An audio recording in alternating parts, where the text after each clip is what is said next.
You're listening to the Cancer Assist podcast, hosted by Dr. Bill Evans and brought to you by the Cancer Assistance Program.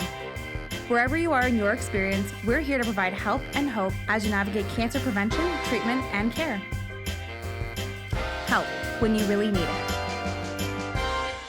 Well, welcome to the Cancer Assist Show. This is Dr. Bill Evans speaking, and I'm your host, as you know. And I'm delighted to have a couple of guests in the studio today, and we're going to be talking about how to manage your way through a diagnosis of cancer and through its treatment and so on, and some special supports that now exist at the Juravinski Cancer Centre to help young women journeying with the diagnosis of breast cancer. But before we start into the conversation with my guests, I just want to say a few words about the Cancer Assistance Program, which brings you this podcast, which is meant to provide information that can be helpful to you if you are a patient who has cancer, or to friends and family who have someone who's coping with cancer. Information that you can use to help them both psychologically, but also in other practical ways. And the Cancer Assistance Program provides a variety of free services, including rides to the Cancer Centre, nutritional supports, incontinence supplies, head coverings if you've lost hair through treatment, and importantly, a variety of pieces of equipment.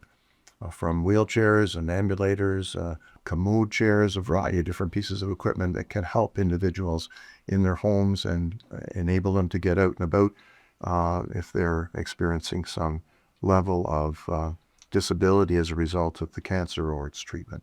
So these are all things that the Cancer Assistance Program offers here in Hamilton, and we're really blessed to have that service available to us. And now to our guests. So I have two guests, as I said, and Kenisha Hanson is my first guest, and she's an author and a variety of things, a motivator, and some of that comes about because she's been motivated by having the experience of cancer herself, and she's going to tell us a bit about her story. And as well, we have Sandra Turner, and Sandra is a nurse at the Juravinski Cancer Centre. She's been there a long time, she tells me, but she doesn't look like she's been there a long time because she looks very young and youthful. But she's been a nurse working with the Ontario Breast Screening Program, as well as in the clinic, and now is working with a new program that I'm just learning about called PYNK. Now, they can't spell PYNK apparently in the Juravinski very accurately because it's with a Y, not an I, but it's a new program to support young women with breast cancer, so individuals less than 40 years of age.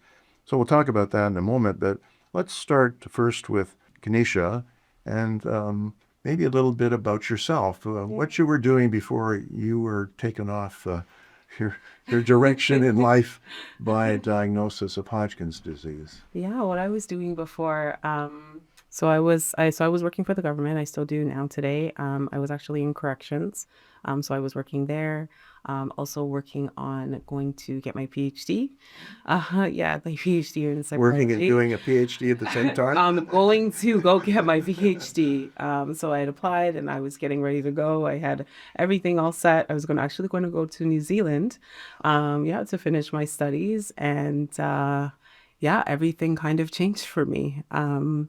I started feeling, a little bit of it was an interesting kind of pain. It was like I was kind of in my back. And I was like, this is strange because I'm otherwise healthy. And so I went to the doctor. They're like, oh, can't find it. I got massages and I was just like, I can't shake this. And then one day it started to radiate in my chest. And I was like, okay, something's not right. And so I went to the hospital and they're like, okay, they did a couple of tests. And they're like, no, it doesn't seem like anything's wrong. And then they're like, oh, so we'll send you home. And then it wouldn't go away. I was like, something is not okay. I don't know what it is, but something is not okay. And so I went back and I said, they said, well, we'll book you a CT sometime in the future. And I was just like, waited for the call. It never came. So I showed up again. I said, listen, this is not okay. And I'll wait here. They said, oh, it's going to take all day. It's okay.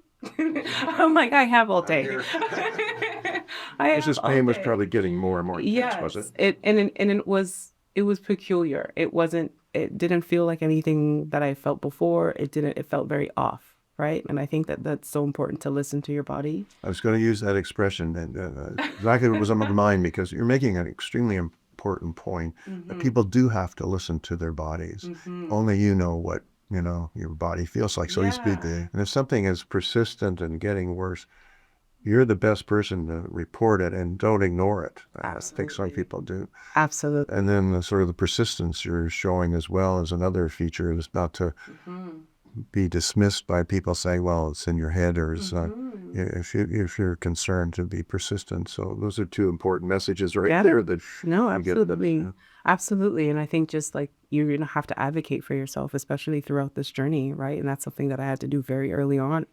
And so when they finally did take me in, I did the CT, and literally that day, I will never forget the face of the doctor. He a complete ghost when he saw me again. And he was just like, I am so sorry. He's like, I thought it was nothing, and it's very likely that you have cancer, and admitted me that day. And I was, Thanksgiving, I spent in the hospital, and everything just changed like so fast, so unbelievably fast. Yeah. So from there, you get this label of cancer, and not more specific in that. The word cancer to many people means something terminal. Yeah. Were you feeling that way? Yeah, I think initially it was like, I knew something was wrong. Did I know it was going to be as extreme as this? No, but I was just like, okay, at least now I know. And then I think what was also challenging was the part from when, okay, you have cancer. Now we have to confirm that you have cancer. Now we have to confirm the staging of your cancer. So it was just like a series of unfortunate events. And so for me, it was, okay, we have to check. And then it just got progressively worse. Like, oh, we're going to stage it. You might be a 2, you might be a 4. Then it was 4. And I was just like, okay, anything else? And I think even just that process of the waiting and the staging is also like very nerve-wracking. And then I had to, because it was in my spine, my sternum, and my abdomen. So they're like, okay, we've got to start immediately. And it was like, I had a trip to Bali planned. Bali. And I was excited to go. And obviously I could no longer go. I had to do immediate fertility treatments. That's not something that I had to think about before. Then I began chemo. And then unfortunately the pandemic hit. So I then was doing chemo throughout the pandemic. So it was just layered, right? And the year before that, my mother was paralyzed. So I was also a caregiver for her.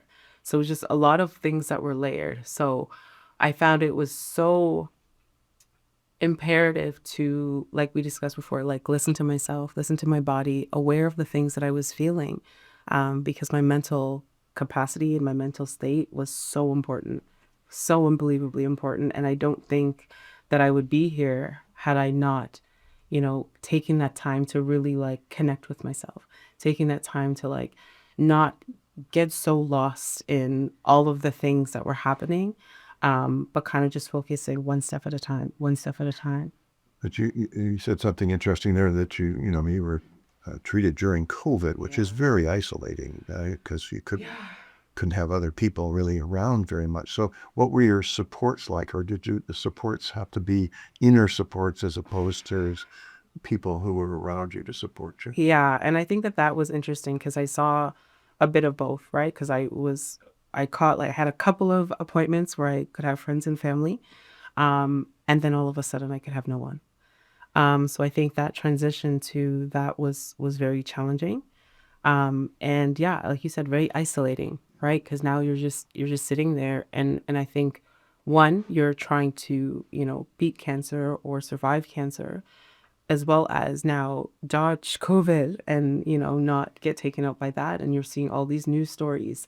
And I think to that, during COVID, everyone else was having their own experience as well, right? So not only is it isolating from a standpoint of, well, people can't come and see me, but now people are also navigating this crazy world that we're now living in, like so unpredictable. People are unfortunately losing their lives. People can't have, medical treatments. They can't have all of these other things. And I'm also having my experience. So I think it was an interesting time navigating those two different things that were happening.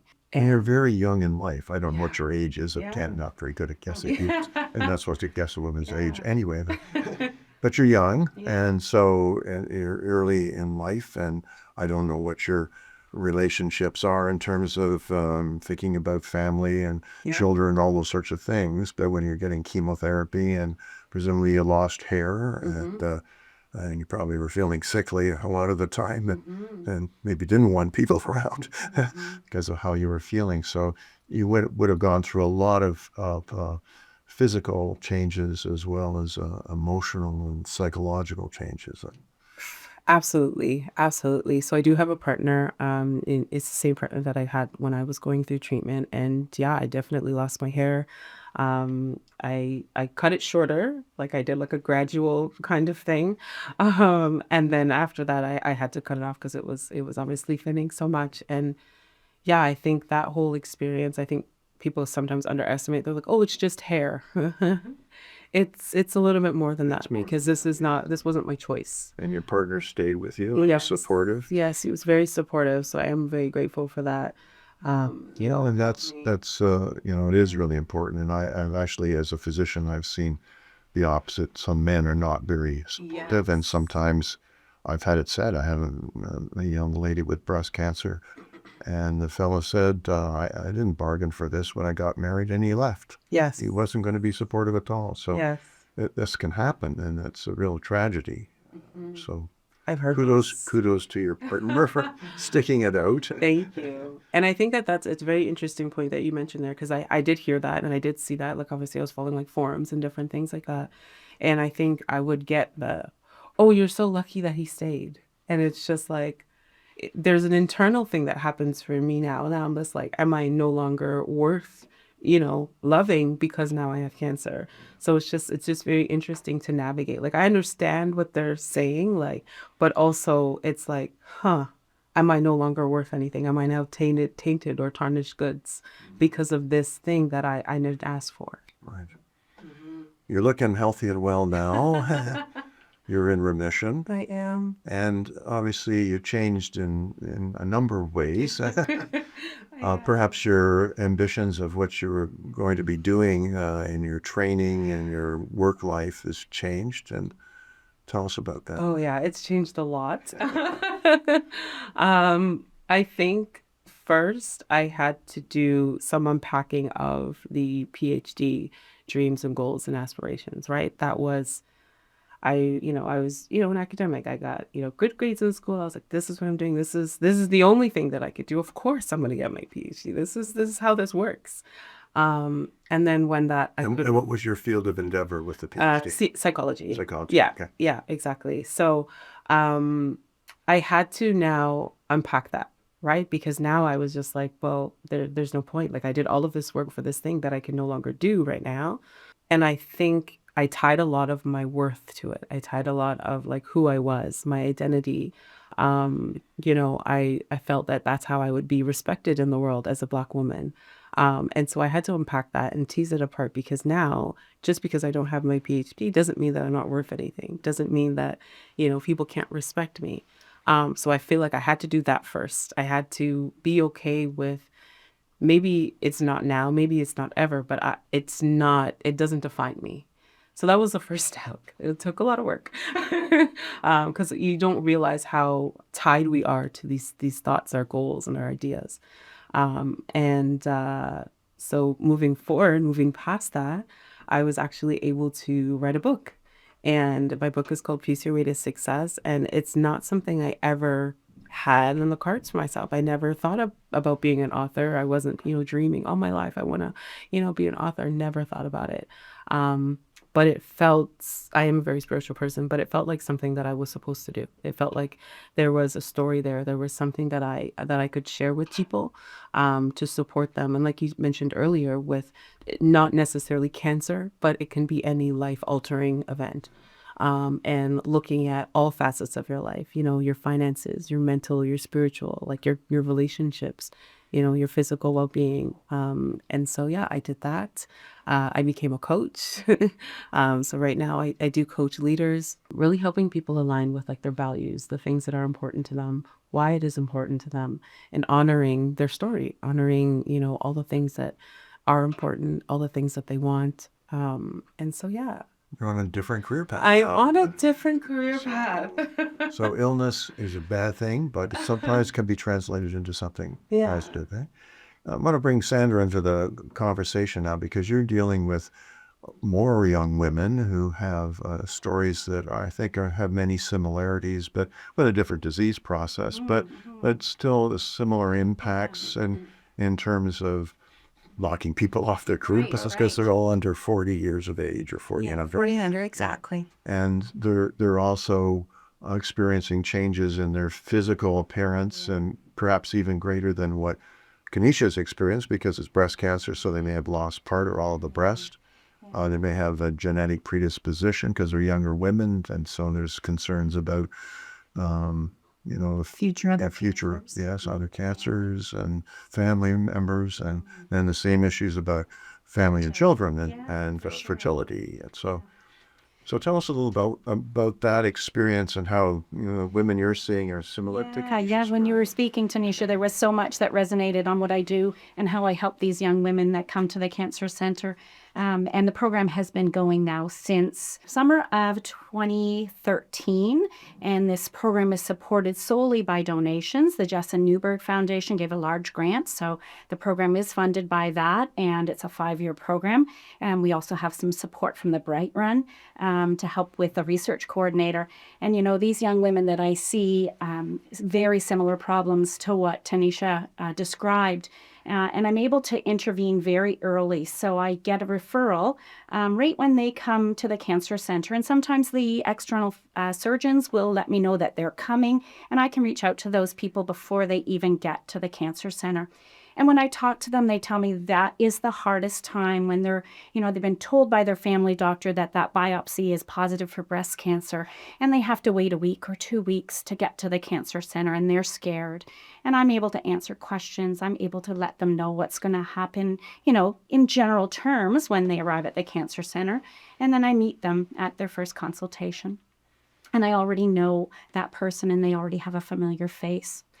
We can deal with some of those crises that you described early and get those facilitated referrals to the fertility clinics and help them in that waiting process for those tests by, doing something in the meantime.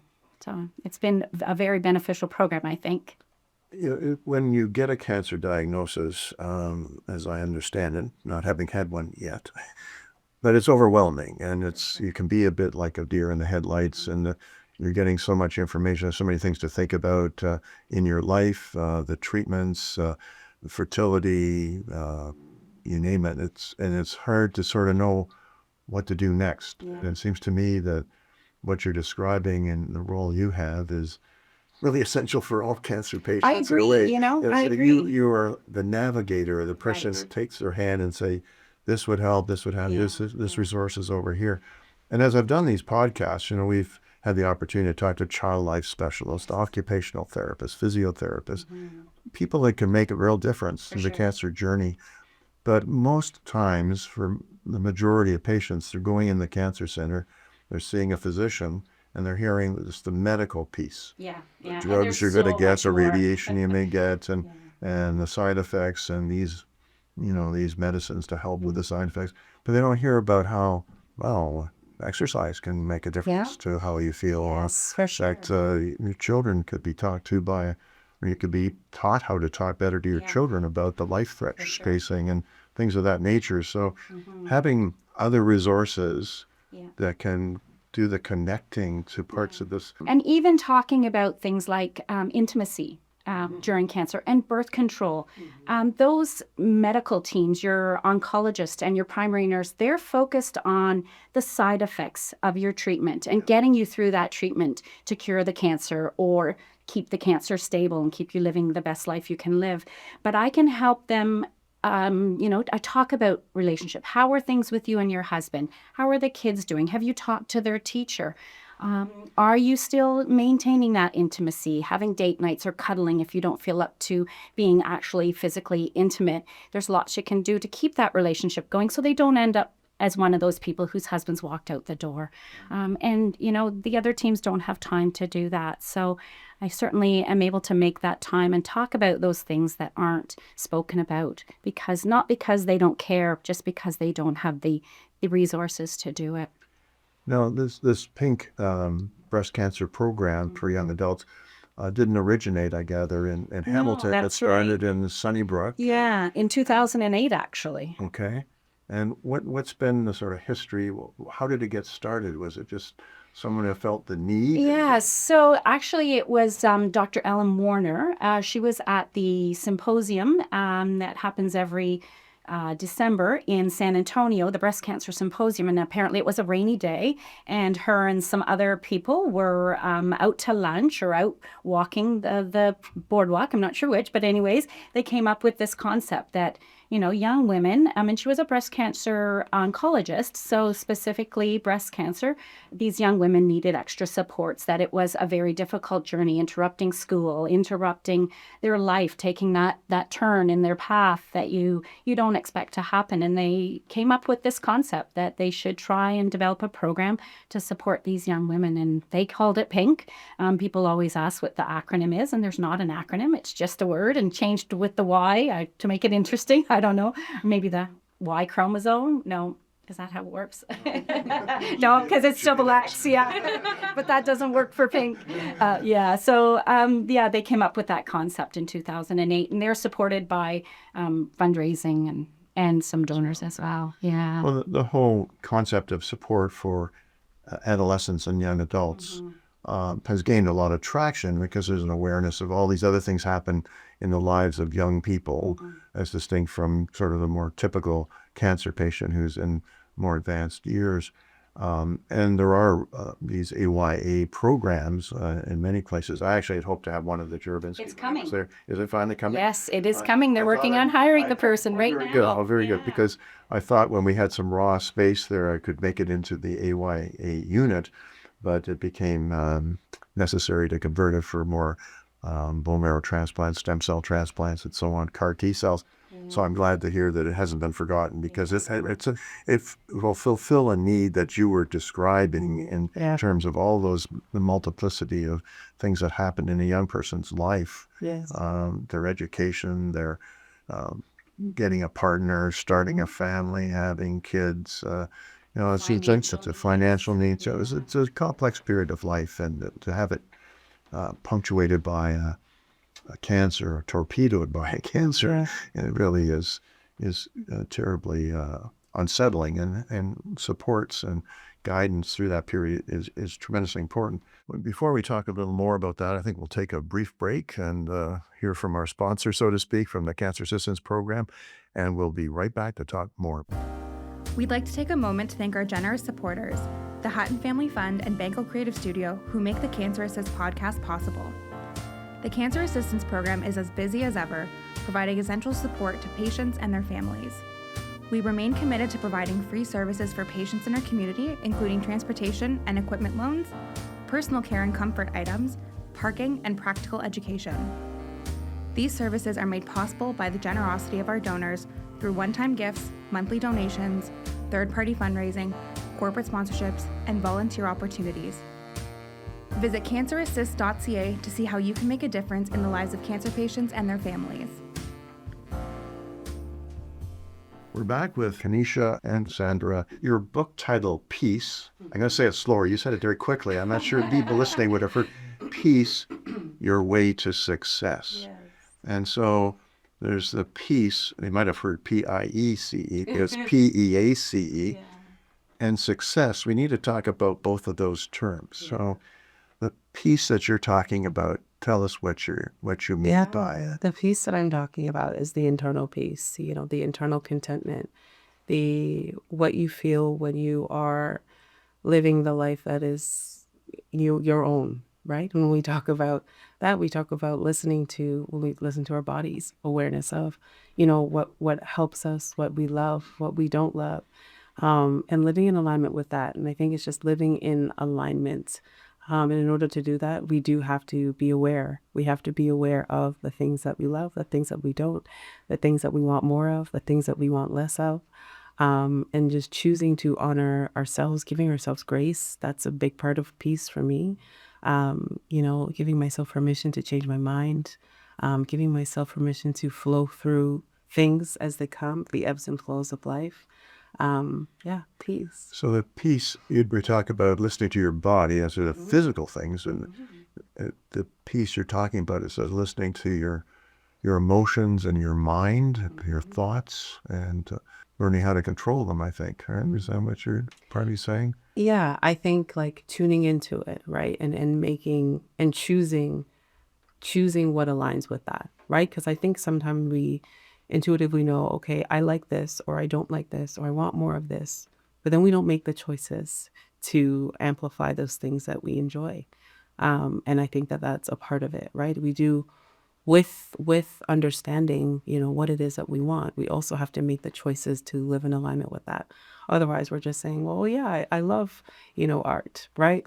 But I never actually engage. I never go to an art show. I never do anything, but it brings me joy. But if it brings you joy, we have to make the choices to, engage with it in some way, shape, or form. And that ties into the success part of it, what you have to define success then yourself. Yes. And I talk a lot about just obviously giving my story, like redefining success and what that looks like. Sometimes, a lot of times, we have this idea of what we want for ourselves, and it happens at a very young age, right? And we decide, I want to be this when I grow up. I wanted, me personally, I wanted to be a farmer when I grew up. That has changed. But then since then, I believe that I was going to be a psychologist. I was going to have my PhD. That was going to be the life for me. But now it's like, it's okay to redefine what that looks like and understand where that even came from. Because sometimes it comes from, cultural expectations. Some cultures, there's probably about 3 professions that you could have. And if you don't do one of those 3, forget about it. So where is that coming from? And just taking the time to do your own inventory and be like, is that truly what I want? Or even if you've arrived in that profession and you're like, oh, well, this was good. I enjoyed it. I did it. But I would love to do something else, and being okay with taking a chance and stepping outside of that, and redefining your success story to something that aligns with the person that you are today and not who you were. You have in your book, I think, the 4 words evaluate, which I think you're talking about there. Align your actions with your values. Curate your environment and influences. I'd like you to explain that one. And then the one I like is ease is sustainable, intentional change. I like the idea of easing into it as opposed to sort of abruptly transitioning to it or something. You chose the word ease. Yeah. And probably has special meaning to you from going from illness to health. Yeah. Ease for me is, sometimes we continuously create, new mountains, new hills to climb. We achieve something and we don't even, take the time to appreciate it, take the time to be like, wow, I did this thing. Ease for me is creating less resistance. If I choose to do something, okay, let it be that. Let it be that. Let me experience it. Let me allow it. And also creating, I think one of the things that I think about too is timelines. When I think about ease as well, sometimes we have these timelines and we create an additional pressure. So not only to do the thing, but now we've created very rigid timelines often, and that if we don't meet them, well, now everything's, doesn't matter anymore. I can't believe I didn't, get married by 25. Like, but ease for me is like ease is in line with grace as well for me, right? How do we give ourselves grace? Because as I saw and many people see, like sometimes we don't have control sometimes, right? There are things that'll kind of knock us off. And how do you create a little bit more flexibility? How do you create a little bit more ease? How do you create, timelines that are maybe built in with a little bit of wiggle room, a little bit of room to grow, a little bit of room to change, a little bit of room for some magic or some faith in there to open yourself to things that you may not have even been dreamed up yet. How does that resonate with you, Sandra, and the young women you see with breast cancer? Well, just allowing them to make their correct decisions that are right for them. Tanisha and I were talking out in the waiting room, and, women will get pressures from outside so much. Do this surgery, you should do this, or do this additional treatment. And the people have to decide for themselves and take that time. And if something doesn't feel right, then change, make a decision. And if that decision doesn't feel right in your heart and in your head, then you can change it. With young women deciding to have their breasts both removed, that's a big thing out there now. And I think in the moment it's fear, and when those women have that time to choose what's the best decision for them, looking at all the reasons why they're making decisions. And thankfully, out in the World Wide Web, we have some great resources, some really good supports that are accredited, the Canadian Breast Cancer Association, Rethink, PYNK Pearl. We've got so many great resources that you can connect them to when they're making those choices and those decisions, to help them, so they're not hearing, the voices of the friends and family who aren't in that role, but they're reading and making an informed decision. And it's so important that they make those decisions that feel right for them. Yeah, I absolutely agree. I think also I just wanted to say, like, the supports is so important, right? Like for me, PYNK Pearl, like how being around individuals who also shared an experience that I was going through, it made the world of difference. It allowed me to show up and feel like it was okay to feel the things that I was feeling, and as well as move through, right? Because there's the situation that's happening, and you get kind of consumed by it, but it's like, okay, there's other people. I don't have to feel bad for feeling this way or questioning myself. So you connected with a group of people through PYNK Pearl? Yes, also absolutely. experiencing Absolutely. a cancer journey, right? Yeah, and I think that was, I would say it was very crucial in my journey, I think, to connect with people. I think that obviously we talked about it being isolating, and I had supports, but again, like they didn't understand. And I think I was blessed to have a lot of support, but I think you also still feel alone when it's not people who understand And what you're going through. what you're going through, and Lived it. exactly, emotional roller coaster, like you touched on your physical changes and all the other things that happen. But connecting with a group of women that get it, like you don't have to over explain or try to put on a face, put on a mask. And I feel like that was sometimes a lot of things something that I had to do often. Pretend to be okay, look okay, like, oh yeah, you look great. I'm just like, thanks, while you're crumbling inside. When you're talking about that looking great and feeling great, I do something called PYNK Connections. So with the permission of two of the young breast cancer women, I'll connect them by an email, and then they connect. And it's been so successful. There was one group of young women, all in their late 20s, early 30s, and they were all going through their chemotherapy at the same time, and they all connected. And they would go out to lunch, and they would rock those bald heads. They would take off their wigs or not wear a hat. And, one was going to do the cold capping, and she chose not to do the cold capping because the other women were so comfortable and made her feel so comfortable being there. And, like you say, having a connection with somebody else who's going through it, because you sit in that waiting room and, there you see more older people if you don't happen to be in on the same day as somebody else. But at the Juravinski, since I started this program, I've seen 112 women under 40 diagnosed with breast cancer. That's in less than 2 years. And it is overwhelming to see those numbers. And I know it's rising, and having the supports are so important, and even connecting them with cancer assistance program to have the drives, or if they can't afford a wig because they're in school, going there and getting a wig or getting a mastectomy products and bras for free. It's so helpful to have somebody that can get them to those places, and they have each other as well. It's wonderful to have that connection. I hear. Yeah, I personally don't. Can imagine. Terrific. Well, it's nice to have the feedback too about how the young women are accessing the cancer assistance programs, resources, and it's making that easier on them to get things they need. Yeah, right? for sure. Now, you have something in your book called the Peace Framework. Yeah. So talk to us about that, and what does peace stand for in that framework? Yeah, so you touched on it when you were talking about all the letters there. So it's just like prioritize, right? When we talk about prioritizing what's important to you. Like we can't do all things at all the time, right? So taking a minute, taking a step back and figuring out what do you want to first prioritize, right? Maybe it's your health. Maybe that's the thing that we've got to start with. It's probably a good place. Probably the thing that you should start with. But what's interesting is that a lot of times it's not, right? Like, let's be real. Like a lot of times, sometimes people are like, well, I'm going to work and then I'll, take care of myself. And then I'll go to the gym after I've done this thing. Right. So that's why it's just good to like start with that. Think about what you're actually prioritizing. And then we talk about like evaluating, right? What's working, what's not working? What do you want more of? What do you want less of? And I think that's important because you need to be able to understand what you need in order to go forward, right? And again, then that's when we talk about align, right? What are we going to choose and how are we going to align ourselves with things that we want? We can say we want all of these things, but what are we choosing? What are the choices that we're getting up and making each day?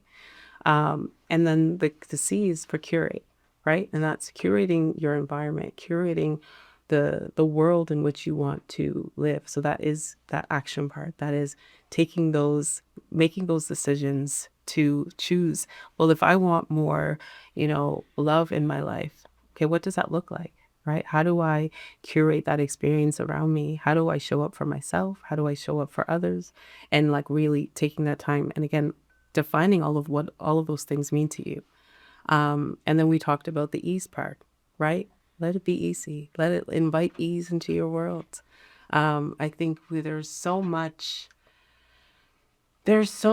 challenge, to say the least, with just about everything. Sometimes it feels. And how do you make a little bit more space for ease? Maybe it's you wake up 10 minutes earlier. Maybe wake up 10 minutes earlier. Have a moment for yourself. Have a cup of tea with yourself in a mug, not a to-go cup. Kenisha, can I ask you a quick question about your book?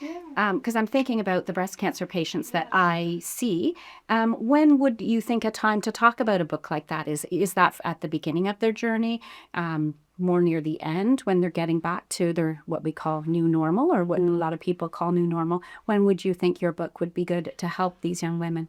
I would say it can be at the beginning and it can be at any point throughout the journey. I think it's going to depend on the individual and where they are and where they were at when they got their diagnosis. I think some people are a little bit more in tune or were a little bit more in tune with like their wellness or well-being or have like a bit more awareness of like where they are and the things that they're doing. Whereas some people like that wasn't necessarily in the repertoire of things to do. So I would say it depends on the individual. But I also think it's an invitation, no matter where you are in your journey, that you have a tool, that it's there, that you can reference. Because at the end of each chapter, I do have like reflection questions. So it's like, even if you're maybe not ready to dive into your finances just yet, you can kind of have a look at those reflection questions. Maybe if you're not quite into, diving into like changing the course of like your relationships, you can look at those reflection questions and be like, I'm going to come back to this. So I found that some of the resources and some of the events that I attended, I wasn't necessarily ready for them at the time, but I remembered them when I was. So it's like sometimes it's just equipping yourself with the tools and knowing that you have it. Yeah. I was going to ask the question maybe a little differently. Sorry to interrupt and taking your job. No, you can take over and be the editor of the podcast by Sandra Turner. Whether the book was particularly for people with the experience of cancer at some point in the journey, or whether it was really a book for life, for anybody, whether you had an illness or not. It seems to me the things you laid out with the peace framework are really things to guide a successful life, go back to the word and success again, defined the way you were defining it. So it seems to me it could have a place in either situation, right? Yes, absolutely. I'm really helping you pitch your book. Thank you. Yes. No, I did write it with, I think anyone in mind. I think everyone can do these things for themselves, to support themselves, to have a better life or have a more fulfilling life, or whatever they define that as. And I think that that's really what it's about.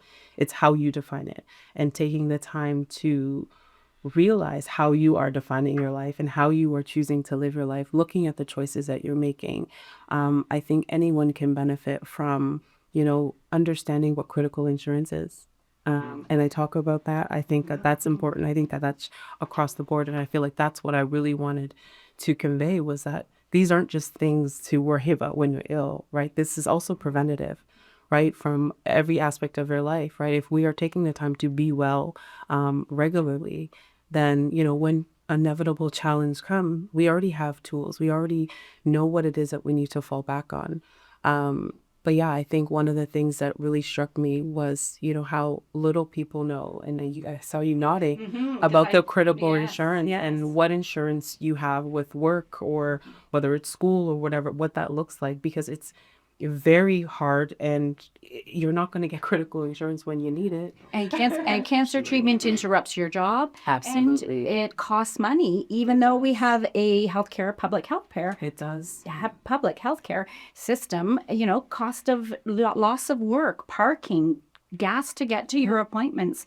There's so many things that cost money when you're going through treatment for cancer or any serious illness. And I always say that to my patients. Do you have a home? Okay, check your mortgage. Are you paying for critical illness insurance? Do you have mortgage insurance? Because you need to look at these things, or ask your employer what types of insurance you have. Because it is so financially draining on these young people. I think a lot of people think because we have a publicly funded healthcare system, there aren't any costs.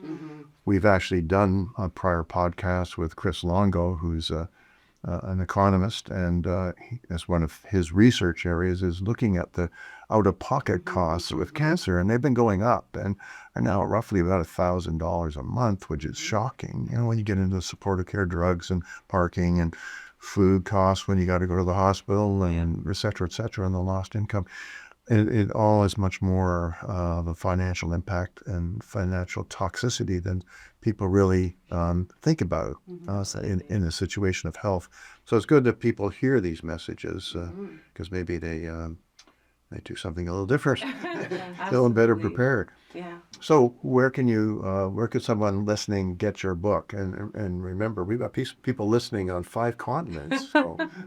Yeah, so online, all the major online retailers, so Indigo, Barnes and Noble, Amazon, so any of your book online retailers, you'll be able to get it there. I've sold books as far as Germany, so it's definitely available everywhere on your online retailer. This is where I'm supposed to hold the book up to kick off, and show the cover, but I don't know whether you brought one, but anyway, we won't do that. But no, I hope it does well for you, and I hope it does well for the people who read it. And I think it's got a lot of good content. And I have to believe that when people are open and transparent as you are, and in describing the experience and how one can live through it and gain from it, it's valuable to others to get those stories. And Sandra, you're doing an amazing thing by coordinating all this care that otherwise wouldn't happen for most of these women. What can we do to help support you and the program? And Wow. You can donate directly to PYNK through the Hamilton Health Sciences Foundation, and support this service that's offered to these young people. And, some of the things the women have said to me really validate what I'm doing. You are the calm in my storm, or I don't know how I would have navigated this without you. Thank you. So, it's very humbling, and I feel very blessed to be able to provide this service. So if people, know somebody that went through it and didn't have a care coordinator, like myself or someone else that runs the PYNK program and the other centers that have it, feel free to raise money and support it, because there's not endless funds, unfortunately. definitely true. And I think more of this kind of coordination needs to occur, and it's not likely to be funded by the public health system at the present time because it's under so much strain just for the basics. So some of these add-ons that are so essential to quality care just aren't there. So, Kenisha, I'm going to leave the last word to you as we wrap up. What message would you like to leave with our listeners? Yeah, I think for anyone that might be listening, I think one thing I just want to say that it's okay to grieve who you were. It's okay to grieve the past life that you thought you were going to have. And I think it's also okay to make space for possibility. I know you may have faced one of the most challenging times in your life. But I think if we, give ourselves the space to grieve, but also give ourselves the space to embrace what can be possible. And yeah, I just want to leave them with that, leave them with one more thing. Just to reach out for support, whether it's with your program, whether it's with Pink Pearl. It's a much better and easier journey when you're doing it with support, with people who understand, with people who care, and you can, again, move through the situation so much easier. Those are both very good messages to leave our listeners with, and particularly the possibility that there's something new and positive and exciting that's awaiting you, and you're certainly living that both through writing your book, but also in the motivational work you're doing with others. So congratulations on those initiatives, and we wish you well and good health going forward. And thank you to both of you for contributing to the podcast today. Thank you so much. Thank you. Thank you for listening to the Cancer Assist podcast. Find more episodes, resources, and information at cancerassist.ca, or follow the Cancer Assistance Program on Facebook, Twitter, and Instagram. Thanks for listening.